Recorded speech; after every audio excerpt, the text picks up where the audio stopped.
Wonderful. Well, thank you everybody for being here.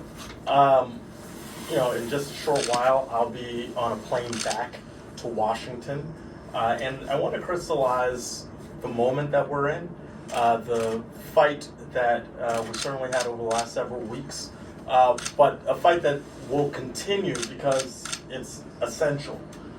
All across Rhode Island right now, you have about 41,000 people who are going to go to their ACA Marketplace website, for us, Health Source Rhode Island, and see skyrocketing increases to their premiums. And so I want to highlight one of them who is a great Rhode Islander who's lived a life of service. In fact, she just told me she came from the lunchroom and reached out to our office to share her story. And this is what it's about. It's not about the rancor of Washington, about Republican inaction. Ultimately, it's about the stories of people in our districts who are having real challenges. And so Marlene, who is a retired public school teacher, almost retired. Well, you're still working. From Barrington, and a current substitute teacher. And so when our team asked if she'd be willing to speak today, she didn't hesitate. She said healthcare is that important, and she's 100% right. She has spent her life giving back to our community, and she's doing it again by being here, by being brave and courageous to fight for healthcare. And so Marlene is one of thousands of Rhode Islanders, tens of thousands of Rhode Islanders, who is feeling the pinch of price hikes. Across Rhode Island and across our country, the Republican choice to let the Affordable Care Act premium tax credits expire means that people are facing impossible choices. Choices that people should not have to make. Keeping their current health insurance plan despite the high price and trying to spend less on other important things like feeding their families, like housing their families, choosing a cheaper plan with less coverage and just praying, right? Praying that they don't get sick. Or going without insurance altogether, which health sources said nearly 13,000 people will likely do, and hope that an illness or an injury does not push them into bankruptcy. Let's be very clear. This healthcare crisis is not some unfortunate mistake. It is by design. It is part of Trump and Republicans' endless crusade, and a relentless crusade at that, against the programs that Americans depend on. For 15 years, Trump and Congressional Republicans have worked to tear down the ACA. They tell us this, right? They've been working on concepts of a plan forever. It's not just in this period. They tried to repeal the ACA outright in 2017, and when that failed, they've chipped away at it. Slowly but surely chipping away at essential health care for Rhode Islanders. And that's resulted in premiums being higher, slashing outreach and enrollment funding, these critical bridges so that so many people get health care, and backing lawsuit after lawsuit to overturn the ACA. So, the fact of the matter is the shutdown might be over, but we can't overlook the fact that Republicans have repeatedly sought to undermine affordable health care in this country. And since the ACA was signed into law, they have attacked it at every turn. And they haven't gotten over this obsession of making Americans poorer and sicker. That's what you do when you attack the Affordable Care Act. And so right now, you're hearing them discuss a plan, concepts of a plan. We heard that in a debate last year. This is beyond some cockamamie schemes to rush something out because they see the consequences. Americans know right now that this is a problem created by Trump and Republicans. They know it. And they know it ranks the highest of the affordability crisis that so many people are facing. This is compounded by the big ugly law. I'm not going to call it what they want to call it because it's ugly. This ugly law guts $1 trillion from our healthcare system, threatening access to care for 15 million Americans and roughly 40,000 Rhode Islanders. Rhode Island's healthcare system was already strained. We all know that. We have had challenges. This is pushing our system to its limit. These premium hikes and the funding cuts create a cycle of chaos. it's contributing to people having a difficult time this year as they try to figure out how to stay healthy. And so, I think about Marlene specifically, this is access to robust coverage and routine screenings to safeguard long-term wellness. For others, Republicans are attacking their ability to manage chronic conditions and afford life-saving medications. And to be clear, these cuts won't be contained to those who rely on the tax credits alone. Sometimes we have this framed as this is just a problem for people on the ACA. I'm all set if I'm not under that plan, but it will ripple through our healthcare system, right? 7,000 Rhode Island small businesses get care through the Affordable Care Act. 600,000 veterans who get care through the program across the country will be hit hard. When we seek to access emergency rooms, there will be people who are uninsured there. When you go to a community health center, they will be additionally burdened by the lack of patients who aren't coming in with the ACA healthcare coverage. And so the failure to extend these tax credits doesn't just hurt those who get their care through the Affordable Care Act. As I said, it will drive up costs for every Rhode Islander, no matter how and where they purchase their insurance. And so Republicans won't stop erecting new barriers for Republicans who desperately need care. Whether it's insulin, cancer treatment, or essential behavioral mental health services, which we know people sometimes will fall off on if they have cost burdens. The crisis will grow worse if Republicans don't act. We can still act. This is why we have to see Congress do something. I'm going back down this week again to plead with colleagues who are only hurting constituents that they have as well. And that's why we're here today. I'm focused on moving past partisan gridlock here. These attacks, the ongoing attacks, the nonstop attacks on healthcare have got to stop. We have to take care of people in our communities. We owe it in abundance to every Rhode Islander, to every American to keep fighting. But one of those great Americans who is sharing her story is Marlene, and I'm going to pass it over to you. Thank you. Thank you for this opportunity. My name is Marlene Prichard. I have to put my reading glasses on. Thank you for this opportunity. I wanted to share a real-world example of what happens to someone my age. I'm due to turn 63 in January and a little over 2 years away from Medicare. And what happens if the enhanced premium tax credits are not extended. Currently, this year, 2025, my total premium is $1,617. I receive a monthly tax credit of $809, which brings my actual payment down to $808. This is the only thing that keeps it affordable, if you can consider $800 a month affordable. Because I will begin drawing my pension this coming February, my income is going to increase. I currently work as a substitute teacher, but this pension and other retirement income is going to push me to right around 400% of the federal poverty line, plus or minus. If I stay under 400%, let me start again. If I can stay just under 400% of the threshold, my premium rises for 2026 from about $808 to about $1,400 a month. That's a $600 a month increase. If I go over the federal poverty line, however, and I want to keep the same kind of coverage that I currently have, my payment that would be paying for it basically outright, the whole plan outright, it would be $2,000 a month.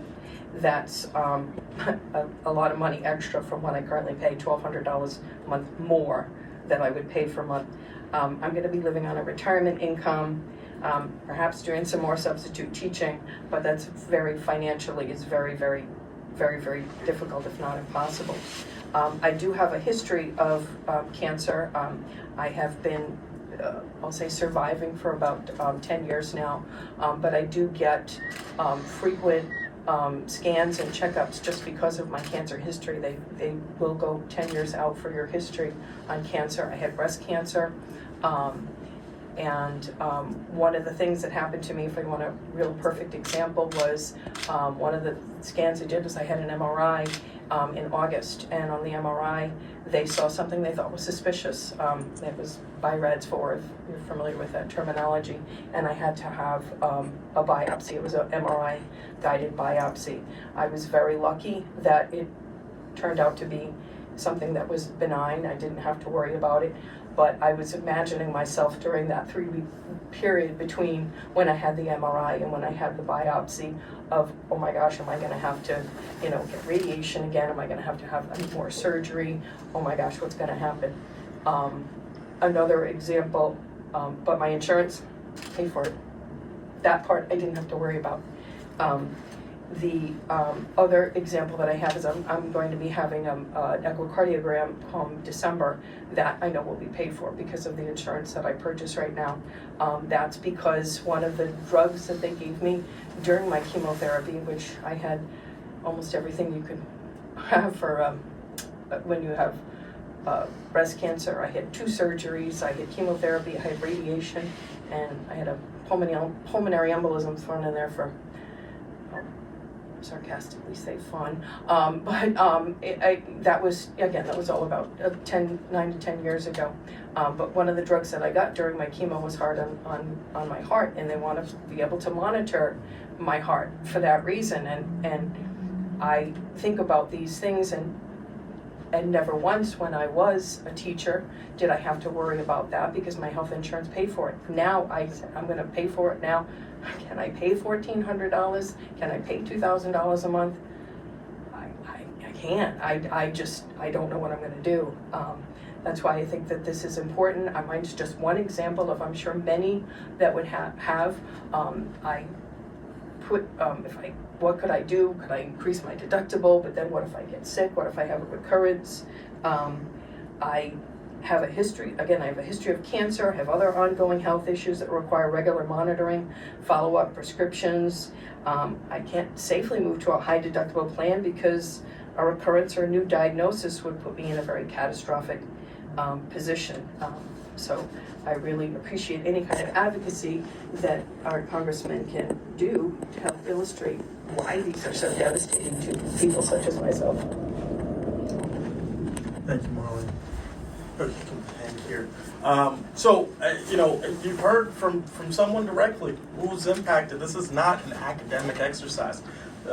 Republicans in Washington are fixated again on destroying the foundation of our healthcare system when you look at the impact of the Affordable Care Act to allow you to afford, albeit a really expensive endeavor regardless, but to keep you in good health, Marlene. And so with that, would love to open up to some questions and see where we can continue to make this very clear to people at home here in Rhode Island and to people across the country that this is essential work that we need to do.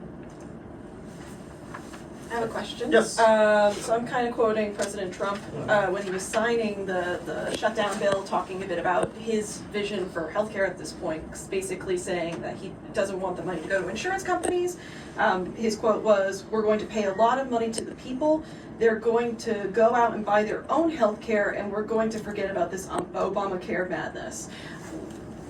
The idea of maybe people being able to buy their own health care when he's saying it's too expensive to be running these expanded benefits, what's your comment on that? I think it's a gimmick they came up with pretty quickly. It is very much the case that we can address the real pressing challenges that people have right now by extending these tax credits.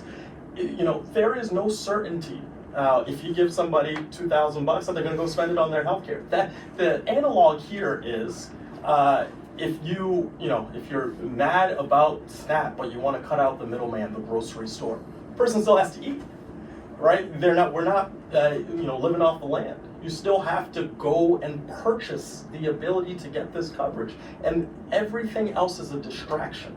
This is a classic, Trump and Republican move to, again, have concepts of a plan instead of an actual plan. They have had years, 15 years, to develop alternatives and have never come up with one, except the latest scheme of the day. And so I don't take that proposal very seriously.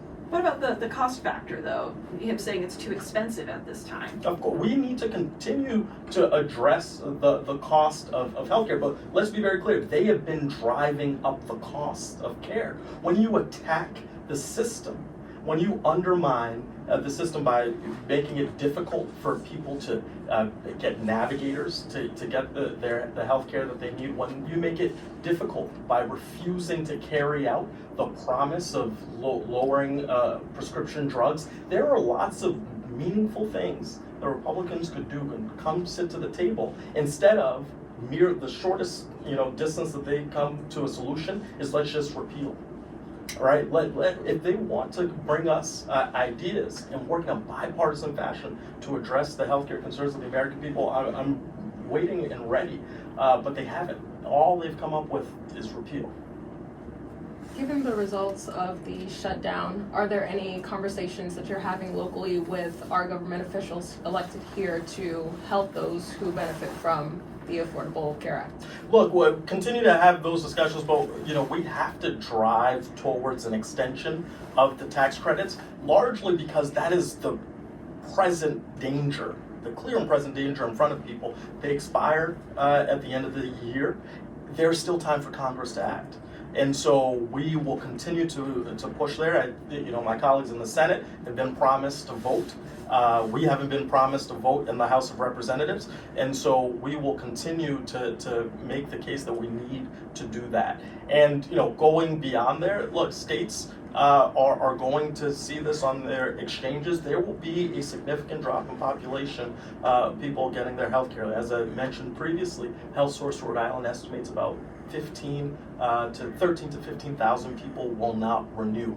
And so, we've got to get to what is a solution that's right in front of us. And we should talk about broader ways to lower healthcare costs, which we should always be doing because it's issue number one for families across the state and across this country.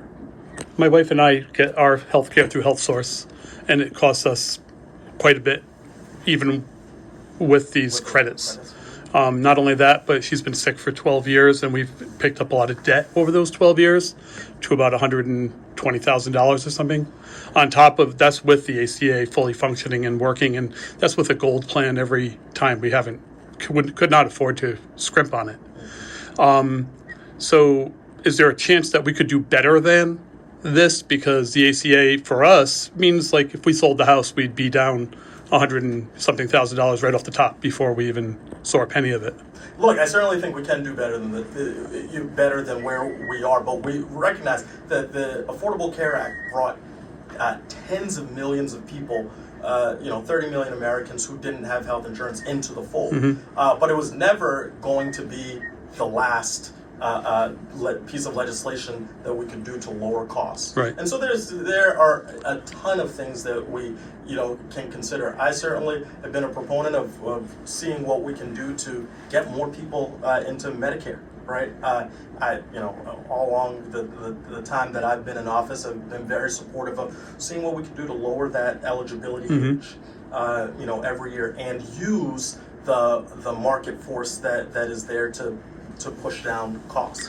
There's certainly continued work on prescription drugs, which I know is work that is necessary because you see people are going to make very difficult decisions just with the tax credits expiring. Well, I know what medication I need to take, so maybe I don't need health insurance, right? Mm-hmm. People are going to be making very difficult decisions. So I know that there is more that we can do. The problem is, because of the 15 years of attacks on the ACA, it hasn't fulfilled all of its problems, but it has made a significant dent in the problem. So I am a proponent of continuing to get to the table, and unfortunately, we have only been able to get very far when we've had a Democratic president, a Democratic House, and a Democratic Senate. And right. in the absence of that in this moment, I'm going to drive towards the crisis point that we're in right now that Rhode Islanders are feeling acutely. I guess my next question would be for Ms. Marlene. at the end of the year, we know that the tax credits are going to end. What does the next year look like for you? Are you, That's the thing. I'm a planner kind of person, and so I was aware of this, in the summer, and was just trying to pay attention to it in the news. Good question. I don't know. I don't know. I've got to make it 2 more years until I'm eligible for Medicare. But in the meantime, I don't know. I mean, that's what it looks like. So for me, not knowing even now, I haven't signed up for a plan. They basic Health Source RI will continue me in my previous plan, but again, that's now going to be $1,400. So if I do nothing, it'll extend me into that plan.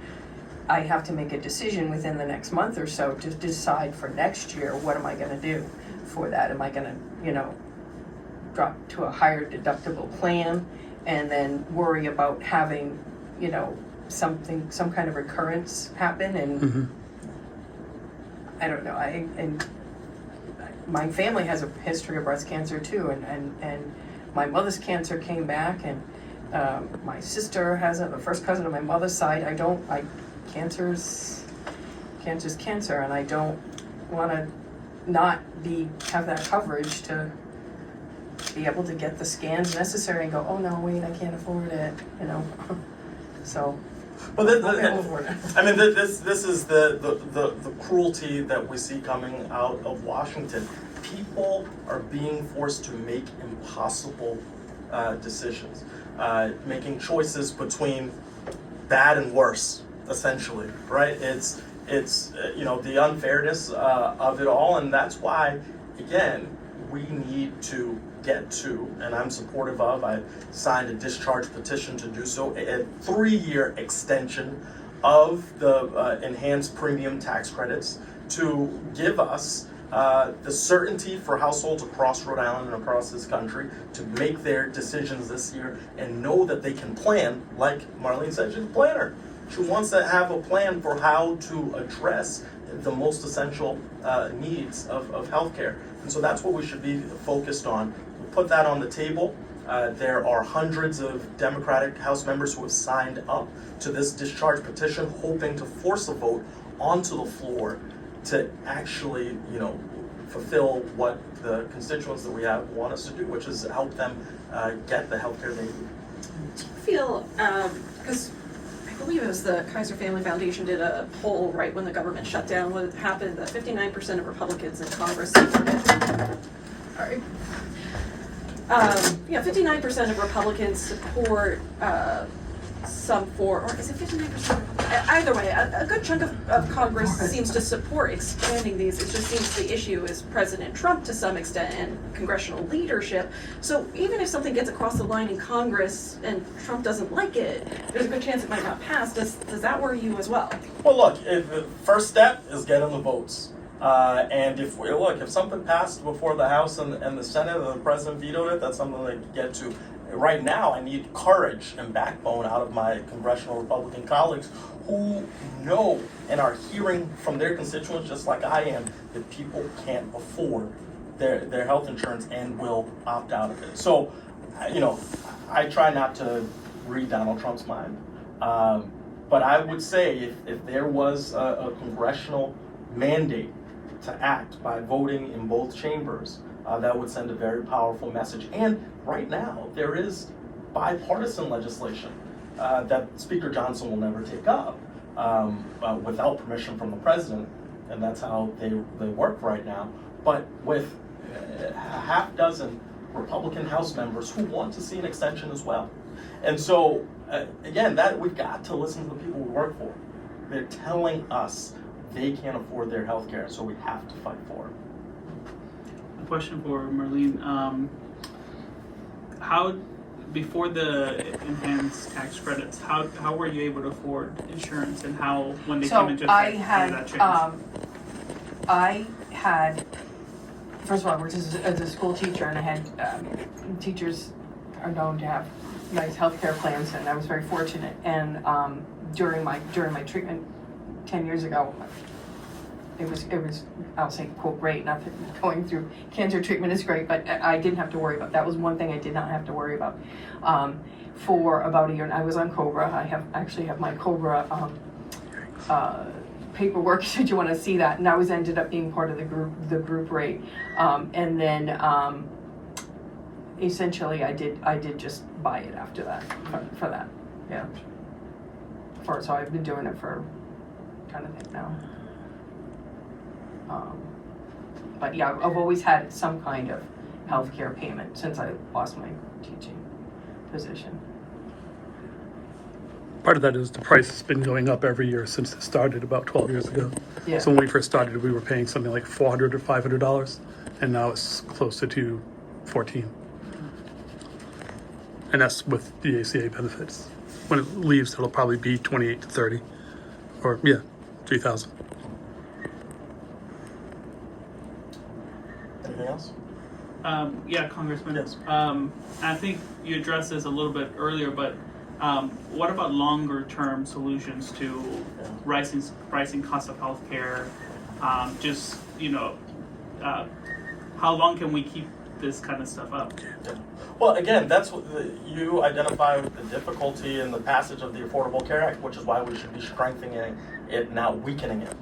Since it was passed, right, there have been, for the last 15 years, you had the first Trump presidency where all they spent their time doing was trying to repeal it. You have this moment now where they're making it more difficult, and then also on top of that, taking $1 trillion out of Medicaid, taking $1 trillion out of the healthcare system. So, in order to do anything long term, we have to reverse those cuts that are going to be traumatic. We haven't experienced a cut like this to Medicaid ever. Largest historic or cut to Medicaid in history. So your question is an essential one, but the problem is there's been so much damage done in just a short period of time, right? Just this past 10, 11 months, we've seen action to really erode the foundation of our healthcare system. So I think step one is you undo some of those cuts. Step two, you fortify the ability of folks to get the health insurance that they deserve. Whether that is the enhanced premium tax credit, being the first action, or undoing the cuts. You have to do both, and then we have to obviously deal with some broader challenges, especially the ones that we face here in Rhode Island. With Rhode Island in particular, we struggle with the reimbursement rates that plagued us, that make our other states competitive to providers here. We also have to continue to address the cost of prescription drugs. That's something that I hear right after I hear about health insurance. We have to take away the power that the big pharma possesses. So these go hand in glove in order to get forward, but I don't think you can do just one thing. And I want to be at the table in Congress with my colleagues to try to address both the short-term things that we're dealing with right now, and that's the extension of the tax credits, but also the longer term, which is going to involve taking on some long-held problems. So it's not going to be easy, but healthcare has never been easy, which is why you had presidents from Harry Truman to Barack Obama try to get to universality in healthcare, and why we still need to work at that, not chip away at it.